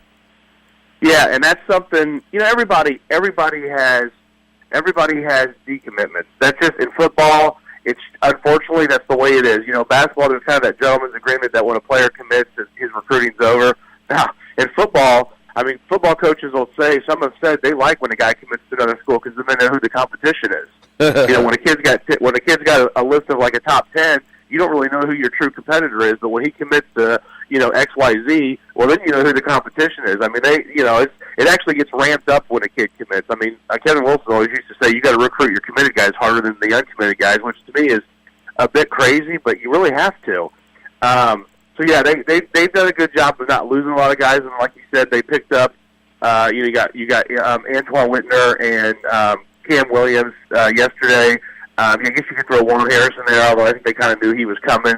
But yeah, they, you know, picked up some good guys on the last day, and lost Dorian Jones, who's a good player. That was kind of a parting of the ways. That actually happened a day or two before signing day, when he took that visit to Louisville and was kind of wavering on what he was going to do. I think the staff kind of went a different direction and kind of made him a free agent a little bit. So, but it's a tough. He's a good player. He's a good player. There's no doubt about it. But linebacker was one spot where if you're going to have a position where you're going to lose a guy, you know, you don't want to lose anybody, but that one doesn't hurt as much. I mean, I would have much rather, nothing against Dorian Jones, much rather have lost Dorian Jones than Matthew Bedford yesterday. And I said at the press conference, Matthew Bedford, in my opinion, was the biggest get that they got yesterday, even though he's not the highest-rated guy, because linemen like that just don't usually go to Indiana.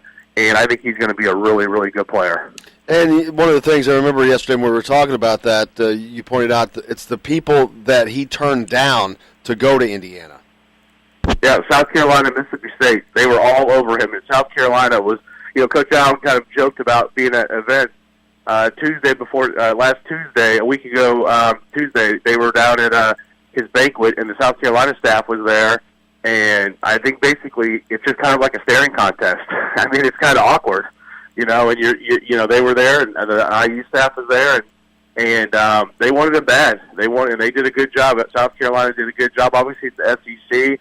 They got some name recognition, but Indiana was able to hold on to him. I just think it's, like I said, he's not the highest rated guy, and he may not play right away. I mean, lineman, it's tough for him to play, but a 6'6", he's 6'6", 270. You know, he'll get up 300, 310, athletic, great feet, big. I mean, length. That's what they don't have at tackle. I mean, other than a couple guys, and this is what Matthew brings. Terrific player, really good kid.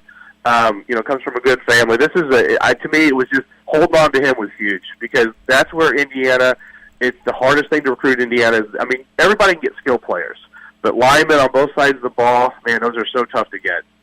Yeah, and you talk about the two SEC schools he turned down. This is the guy that's from Tennessee. He's from SEC country. So somehow Tom Allen gets this guy out of the South, out of the warm weather climate, turning down two SEC schools to come to Indiana. Just unbelievable. Yeah, and I think also the other thing that to me is impressive about this staff is their ability to evaluate. You know, they got on him before anybody else was. They were the first Power 5 offer, and I know when he committed back in June. Some fans were like, "Oh, his offer list isn't that great." Well, you know, look at it now. He blew up. I mean, They do a good job of evaluation. They are really good at that. They're not always going to be right. This isn't an inexact science. That's just the way it is. I mean, some of these guys in this class that we think are going to be great aren't going to pan out. It's just how it works. And some guys that you think will be, pretty good players might turn out to be the best players in the class. It's just, that's recruiting for you. But, you evaluate, you really grind the tape. You watch these guys. You talk to coaches about them, and they do a good job with that. And I think to me, Matthew Bedford is a perfect example of evaluation, building a relationship, getting in on them early, and then, you just kind of hold on for dear life at the end. And then how important is getting someone like Bo Robbins, another four-star in-state player, a defensive lineman from Carmel High School? That's a big grab for him as well. Yeah, the first time I saw Bo was when they used to still be able to do the satellite camps. And IU had a satellite camp up at Carmel, and it was the summer before his sophomore year, I believe. And you could already tell he was going to be terrific. He was obviously at that age, he hadn't started to fill out, but he had that length, long arms. You could just tell he was going to be terrific. And then I went and saw him. Britt Berry was 2 years ahead of him. First game of Britt's senior year, Bo was the best player on the field. I think it was a sophomore. He was the best player on the field. Terrific. Just phenomenal player. He's 6'5", 250. I think they're going to play him on that strong side DN. So physically, he's close to where he needs to be. I think he plays early. I'm not saying he'll start, but I think he's in the rotation early. I think, getting him in-state kid, 4-star. Great young man, another great family. That was a huge get too. Those are the guys that you got to get at Indiana and consistently get them. And then you got adding to that the same theme there. Cameron Williams, a linebacker out of Maryville, Andrean High School, another big grab for them. So they're mixing it up. They're getting big guys. Big number guys on both sides of the ball here. They're mixing in some offense with the defense. Yeah, Cam's one of my favorite guys. I got to know him in the recruiting process. One of the great things about my job is you get to know these guys, and it's a lot of fun to talk to him and stuff. And I really like Cam. Good player, athletic, 6'3", 215. But he's going to get bigger. He kind of reminds me body-wise of Cam Jones. Kind of long and lanky and can add some weight. He could play husky. He could play that stinger outside linebacker position. They're going to have, with him and Cam Jones and James Miller, you got Marcelino for a couple more years. You're going to have so many options, so many athletic guys that you can do different things with, at that linebacker / husky, Micah McFadden, the guys that, DK Bono that they brought in, another linebacker. They've got some real, the athleticism, Coach Al talked about building that depth. When you bring in the guys, the second string guys or the guys who aren't starting, there's no drop off, and they're getting to that point. They're getting a lot closer to that point. You're not quite there yet, but you are awful close to where you're going to have 20, 25 guys on defense that you can feel comfortable playing and know that there's not going to be a difference between no matter who's out there. Then we take all this in aggregate, and you add to the fact that they also landed the day before all that, Jake Tuttle, a big-time quarterback who can come in. And I asked Coach about that because he's been on record as talking about how much he loves a dual-threat quarterback. And I asked him if that was a change in philosophy or if he just saw him as an added weapon, an option. And he kind of talked about he just cares about a throwing quarterback, but he still thinks that Tuttle is a guy that can beat you with his legs. Yeah, and I think sometimes we get caught up in what they're designated on recruiting sites. 24/7 has them as a pro style, but 24/7 had Michael Penix as a pro style quarterback, and he's obviously a guy who can run too. Jack Tuttle can run. Is he a dual threat, a true dual threat? Probably not, but he has escapability. If you watch his film, and I watched his film, he played good competition in Southern California. You see him breaking off some big runs. I think what they're looking for, they want a guy that when things break down or if he has to get out of the pocket, he can make something happen. And Tuttle can do that, but man, can he throw the ball. You're talking about a kid who made the Elite 11 going into his senior year, which is the Elite 11 finalist, which means you're basically one of the top 10, 11 quarterbacks in the country. He is a terrific talent. This is a really big gift for Indiana. And, they're going to have, going forward, they're going to have the first, to me, legitimate quarterback competition where you have multiple guys who could play at several schools in the Big Ten. since 2013 when you had Trey Roberson, Nate Sudfeld, and Cam Kaufman. I mean, it's been since 2013 to me that they've really had legit quarterback competition, and now you're going to have it. One other thing the coach was asked about in the press conference yesterday was about any personnel changes, and I think that the two specific in mind are both the coordinator positions. The defensive coordinator position, Tom Allen has talked about as a head coach now maybe turning that over to an actual designated defensive coordinator as opposed to him doing that. And he said that he did not anticipate any changes right at the moment, but they've been focused on recruiting just specifically since the last game ended. They've been doing nothing but recruiting, and they'll get to thinking about that now. And then the other side of the coin there, of course, is on the offensive side. Will we see a change at offensive coordinator in Indiana? Yeah, and I think after hearing what he said after the Purdue game about the DC role, and what he said yesterday, in my opinion, if you read between the lines, he all but said that he's given up the defensive coordinator duties. I mean, how he talked about what he needs to spend his time on some other things, and maybe not be so burdened down with what the responsibilities of that. I'll be shocked if he's the defensive coordinator next year. I mean, obviously he's going to be heavily involved. He's just that you're not going to give it up, everything up totally. But the stuff that really takes it, that's so straining as far as the time, I think that's what he'll give up. And, I don't, it's hard to say for sure on offensive coordinator, but I will go on record. My prediction is I think there will be a different OC in Indiana next year. That's my gut feeling, just on some of the vibes I've gotten. I think there will be. We'll see if that's the case, but I think we could see two new coordinators. And here's the thing. Defensive coordinator may be a new person, but it's going to be the same defense. And this is Tom Allen's defense. He's going to be a part of running it. You're just going to have somebody else who's basically kind of carrying the heavier load for him going forward. The offense, it'll be interesting to see what they do there if there is a fact of change. But my gut feeling is I think you will have two new coordinators next year. I agree, Matthew. I thank you so much, man. I appreciate everything you do at Peegs.com. Thank you for coming on each week. We appreciate talking to you. Okay. Fantastic. Thank you, sir. Matthew Weaver from Peegs.com getting us updated on National Signing Day yesterday. A great class by Indiana, so we'll look forward to see how that turns out. I meant to ask him how soon he thought that we could see effects on the field from that, but that's just a guess anyway. We've got more coming up. Ken Bykoff is on with us today. Stay tuned. We'll be right back with more Indiana Sports Beat right after this. Jokers to the right, here I am, stuck in the middle with you. This is Jim Boyle, and I'm out on the road covering the Hoosiers. You can find me at Bubba's 33 on the northeast side of I-65 at Veterans Parkway in Clarksville. Bring the team in for that post-win meal in the family dining area, or just meet friends for happy hour. Bubba's has bold burgers, hand-tossed pizzas, mouth-watering wings, and a list of select local craft brewers for the coldest beer in town. Bubba's 33 in Clarksville. Burgers, pizza, beer. Many medicines used to treat colds and flu contain acetaminophen, a pain reliever and fever reducer found in hundreds of over-the-counter and prescription medicines. But taking too much or more than one medication containing acetaminophen per day can damage your liver. So always read the label and don't take acetaminophen if you drink 3 or more alcoholic drinks every day. To learn more, visit fda.gov/OTC pain info. A message from the U.S. Department of Health and Human Services Food and Drug Administration.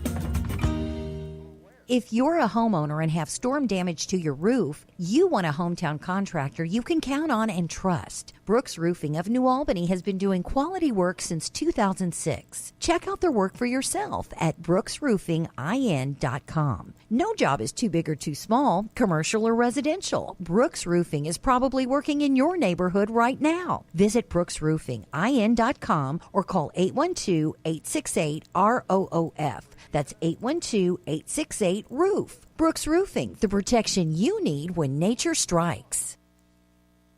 We all want a winning smile for those championship photos, and that's exactly what you will get at Reynolds Family Dentistry in Sellersburg. Reynolds Family Dentistry has been serving the dental needs of Hoosier families for over 30 years. Let Doctors Roger and Jay Reynolds take care of your family. Just off of I-65 at 809 South Indiana Avenue in Sellersburg. Call 812-246-3368. That's Reynolds Family Dentistry, 812-246-3368.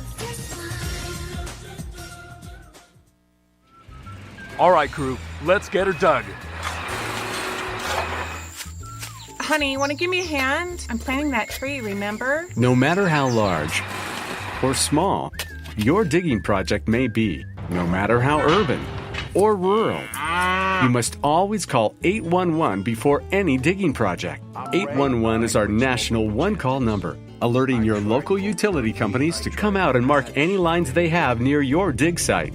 You must call 811 at least 2 to 3 business days before any digging project, so you can avoid hitting our essential buried utilities. This includes natural gas and petroleum pipelines, electric, communication cables, and water and sewer lines.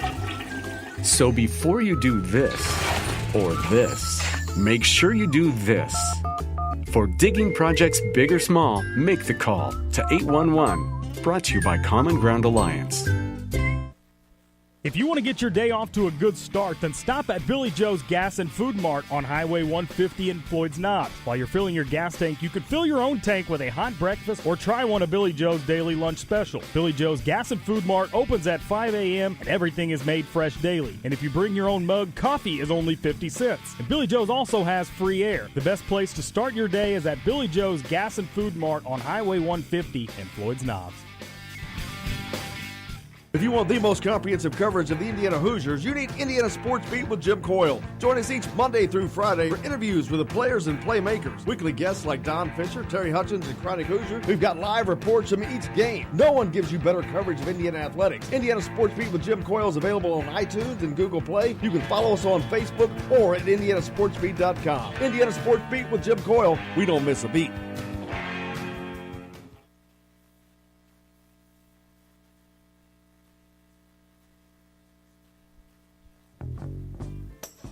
Today's guest is brought to you by Bubba's 33 in Clarksville with hand-tossed pizzas, bold burgers, and ice-cold beer. Pizza, burgers, beer. Bubba's 33 in Clarksville. Hey, where did we go? Days when the rains came. Welcome back to Indiana Sports Beat. Thanks a lot for taking us along wherever you're going, whatever you may be doing. Appreciate you taking us along for the ride. Jim Coyle sitting in with you as always. Joined now by our good friend Ken Bykoff. Ken, how are you, sir? Really kind of not happy to be with you this morning. I understand. I'm not happy to have you. It has nothing to do with you, man. You know, It has nothing to do with you. I just know this is not my spot. So yeah, this is the place where we normally have Terry. As a matter of fact, this morning earlier on in the first hour, played the episode from last week. It was actually the favorite one we've done together. He just come on. He was giving me grief like he does, and there's nothing that makes you happier than getting grief from him. You know it. If you're getting grief from him, you know you're in a good place. And that's exactly it. You know, the Indiana Media Corps is a pretty tight group, and especially when there's a core of us that have been around for quite some time, dating back to the Mike Davis years, and it's Hutch and Mike Pegram and George Montgomery and Pete DePremio and Andy Graham and just a bunch of people. Terry Hutchins is there, and Matt Weber is a guy that's been there for more than 10 years, and we're a tight group. And so, when they had the game yesterday and Hutch wasn't there, it impacted all of us. I mean, you were there, it was just a different feel to the room. And so certainly we're all pulling for Hutch and hoping that we see him come through that media room door. And like you said, I don't want to see him come in smiling. That's not how he rolls. I mean, it is absolutely a great grumpy old man if he has is giving you some kind of guff, is ribbing you. That means he likes you, and that's the kind of thing that I'm hoping to hear again. Oh, absolutely. I remember this year down in Durham, North Carolina at the Duke game, I'm in their press room before the game, and Terry gets there late, as always, of course. He's in that long trench coat that he always wears. It just makes him look even more ominous. He's a big guy. He's like 6'4". He's a big dude. But he strikes up a conversation with the press room attendant he was being all cheerful and nice, and I think Terry took exception to that. He wasn't used to the accommodations, but it was just cracking me up because then Don Fisher walks up and Terry's proceeding to tell him what happened, and Don just looks at him and says, "I guess they just don't get your sense of humor, Terry." It just couldn't be any more perfect. I mean, he is, and the grumpier old man, that is the perfect analogy. for someone who has that persona, he sure lights up a room. I don't know how in the world he does it, but it's just so funny. Without him there, it's like a big hole. Yeah, it absolutely is, and it is. I mean, it's one of those things where he's big, he's intimidating, and when if you don't know him and you see him talking to somebody, you think, wow, that's rough, but that's not it. If he's doing that with somebody, that means he likes them, and he gives as good as he gets, and he's somebody that it's just, like I said, he was definitely missed yesterday, and I hope some way he's able to come back and make fun of all of us for all these people saying nice things about him. I know it. He would just love to be able to come back and stick it to us with that. Yeah, I love that. What's your favorite Terry Hutchins story? There's so many, and you talk about stories. That dude is a walking encyclopedia of stories. Oh yeah, he's got all kinds of them, and the funniest one to me had to do with my father. And this is just, I had my father, Tom Crean's first year. He met Tom Crean after a game, and my dad had, who's passed now, so I'm comfortable telling the story. He had the world's worst toupee, and it was something that nobody talked about because he was just very vain about it, and it was like a dead squirrel on his head. And he's standing there, and I certainly am not sporting a whole lot of hair myself, and I'm introducing him to Crean, and Hutch walks up to my dad and says, "You're Ken's dad?" My dad's like, "Yes, I am. I'm Norman." And Hutch says, "So let me ask you a question. Is that a rug, or what happened to Junior?" and I just froze. And Crean was like, "My God, Terry, you don't have to answer that." And he was just doing it just to rib him. That's the whole thing, or to make fun of me. And it was just one of those things that is just absolutely, it's really funny. And I tell you, I don't know if my dad thought it was funny, but Lord knows I did it. That's why he was doing it. So it's just that sense of humor, and either you get it or you don't, and I certainly do. Absolutely, I do too, and I miss it a lot. But hopefully, like you said, as you said and I said, hopefully we'll have him back on here. But we'll keep praying, and everybody keeps sending thoughts and prayers to Terry Hutchins and his family. Yep. Last night, Hoosiers, a big game. They took on Central Arkansas. Not a big game in that regard, but a big game for them is the fact that their last four had come down to a total of 8 points as they averaged winning by a bucket. Last night they get to break out of that. It didn't look like they were going to in the beginning, though. It was sloppy with the ball, turning the ball over, and they were down for the first 10 minutes of that game. Yeah, and it's unforced errors, and I think that's the biggest concern. It really is things like just knowing a speed that you have to deliver a ball to in a short space, where to make a pass, just to try to make the simple pass instead of trying to get a little bit fancier. And the most concerning thing to me about it, too, is the fact that it comes from all levels, all classes. It's not just freshmen doing freshman thing. It's, a couple of them with Juwan Morgan, just making a pass that either had to be, somebody had to scramble to handle or just had to go out of bounds. It happened with juniors with Justin Smith, sophomores with Justin Smith, juniors with Devontae Green, every level of the way. And you're going to have mistakes, in a game. But this is the same kind of thing that we've seen game after game. And that was really the biggest difference between Indiana's start and the rest of the game. They had 4 turnovers in the first 5 minutes, and then they had 8 the rest of the game. And that's the reason why Indiana was able to come back. This is a team that shoots the ball extremely well. They're well over 50%. They're among the tops in the country in terms of shooting percentage, which means if they get a look at the basket, more often than not, it's going to go in. And when you have a team that can do that, they're going to be able to compete against anybody in the country as long as they make the most out of those possessions and aren't careless with the ball. And that, to me, is the one big flaw in this team is just those simple things of taking care of the ball, because when shots go up, they usually go in. Free throw shooting is a bit of a concern. You have inconsistency from the three-point line.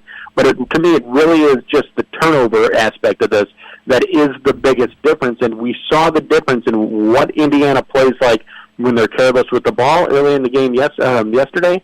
and then how they play when they actually value possessions, when they pulled away from just a completely overmatched Central Arkansas team.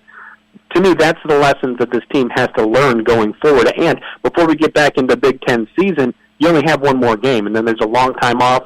I think that that's the one thing that needs to really, really be cleaned up. Yeah, I agree, because it's been something that's known. That's what's kind of, I don't want to say aggravating, but maybe just head-scratching, is it's a known fact that they're having troubles struggling at the start of games to get a good start because they're not valuing the ball very well. But yet, and they continue to do it, and you look at this game last night, and really? Again? Seriously? And it's like, what in the world? But they just seem to they settled down, obviously, after a while. As you mentioned, only 8 turnovers the rest of the game, 30 minutes. So they definitely got things turned around. And it was an effort that we had wanted to see, more of a balanced effort. You had Devontae Green getting a step up, unfortunately, due to the fact that they have another injury now with Rob Phinisee. But it's a good sign to see someone step up like that. Oh, absolutely. And that's one thing about this roster, and I said it earlier in the season, is that there's not a lot of dead weight on this roster. Everybody can do something on this roster. Even when you get a chance for Jake Forrester to come in or Clifton Moore to come in spurts they could do some things on the floor. It's not just a matter of there being a huge drop-off between that first group and the rest of the team. And guys can do different things. You need to create a bucket. You have multiple guys that you can go to. Devontae Green stepped up and started making shots yesterday, and to me, Devontae's key is he's got to be aggressive, but boy, you need that balance between being aggressive and being over-aggressive. And just, when shots of his are falling, I think that's the key. He went 6 of 11 from the floor yesterday, 6 of 10 from three-point range. The other was a little runner to beat the shot clock. So he was taking shots that were open, were good. And what he did really well, I think, is that when you had a teammate drive to the basket, he took a little bit, maybe extra step back from the three-point line. So he wasn't right at the line, but was a step behind it and made himself available for the shot. And that gives you that much more distance before a defender has to recover, and it gave him more of an open look. So I think just actually taking a step away from the basket made those shots a little bit just better shots. And to me, that's a big deal with Devontae, is recognizing that there's a difference between an open shot and a good shot. And if it's open, you might be challenged on it. That's one thing. If you just have that extra distance, you're not as worried about that defender coming after you. So it was little things like that made a big difference. And then you had Justin Smith, who isn't a guy that I'm really intrigued by Justin Smith, because he's certainly as athletic as can be, and I think he has a really, really bright career if he concentrates on things like defense and rebounding and just making himself available when teammates go to the floor, or rather go to the basket. That's where he absolutely excels, and I think that he has a nice future. Think about a guy like Dennis Rodman or Ben Wallace. He's not that level anywhere, but guys who played like that, to where it was defense, rebounding, and then they could score on putbacks and things like that. If Justin Smith embraces that role, I think he has a really bright future. Yeah, and he has stepped up after an uninspiring beginning to the season, and me, for one, wondering what happened to Justin Smith. Where's Justin Smith? Where's the guy that increased his vertical 7 inches? Where's the guy that's got a 48-inch vertical leap? Why is he getting one rebound in the game? Well, since then, the last 5 games, he's been more along that type of player. He had back-to-back non-rebound games. He had a double-double in there somewhere along the way. Last against Central Arkansas, he had a nice effort there. He was 5 of 5 from the field, 10 points. So a nice effort again. So he's more consistently coming around. I'm not going to say he's that third option yet, but he's getting closer to being that. Well, and that third option, I think, I know people are talking about that a lot. I'm okay with there being a third option when there are multiple options for that third option, which sounds strange. But, I mean, think about it. You go into a game, you're a defense, you're trying to prepare for a team. You have to deal with Romeo and Juwan Morgan. Everybody knows that. That is, 1 and 2 in some order depending on the night. And then after that, if that third option might be Rob Phinisee tonight, or Devontae Green tonight, or Justin Smith tonight, or Al Durham tonight, it's when you have that kind of situation. That's why I say there's not a lot of dead weight. If you have multiple guys who could fill that role depending on who is open, who the game is coming to that night, that makes your offense very, very dangerous. And when you have guys that could do different things, create off the dribble, I think that is a positive for this team.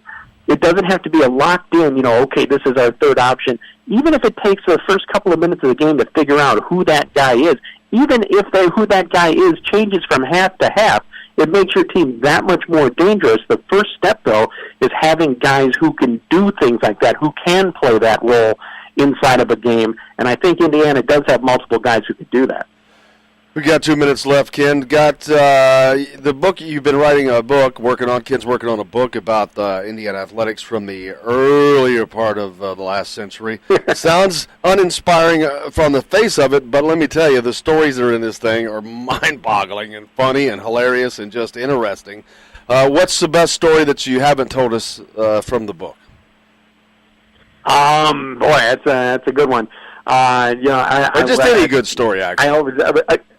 Again, my favorite story is about a riot on campus because the baseball team won 2 straight games, or poor Frank Kimball getting a blister because his dad bought him new shoes for the 1909 football season. He got a blister and was dead a week later because of blood poisoning. It's not a good story, but it is a thing. It just makes you think about.